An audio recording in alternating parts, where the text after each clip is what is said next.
Okay, we're just coming back through Gunshot Creek on our way back down south. Now, with Gunshot Creek on the, as you're trying to get out north to south, there is no way you'll be able to drive up that bank.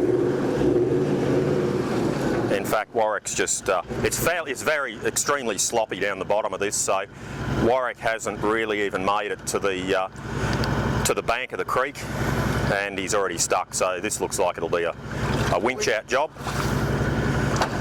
On this vehicle we've got the Gunshot winch, 9,000 pound Gunshot winch.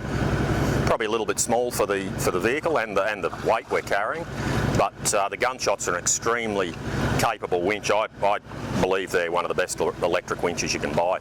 Okay, we'll get this set up now. We're going to try getting up here in a single line pull, that is without using a snatch block. I'm not quite sure how successful we'll be. The creek bank is extremely steep, so we'll give that a go and see how we go. We don't want to move the vehicle any further than we have, because all we're doing is making this creek crossing worse, so we'll just get the recovery gear out and winch it up the bank.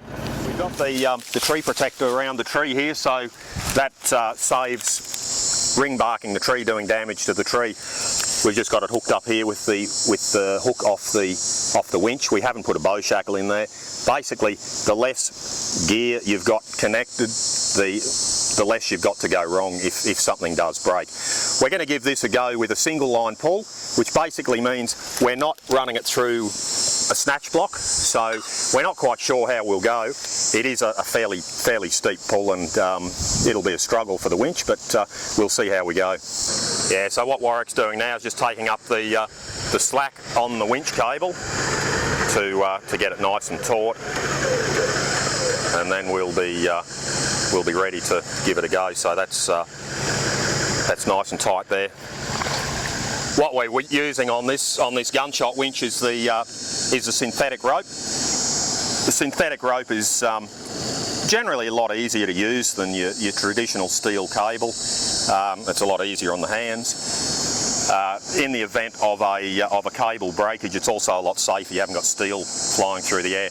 But the thing to remember in any recovery operation, make sure any spectators are standing well clear, because there's a lot can go wrong here, particularly on a steep exit like this that we're trying to execute. So make sure all the spectators stand clear. If something does break, it's amazing how far bow shackles and cables and all the other bits and pieces you're using can fly. So make sure everyone's well away from the operation area.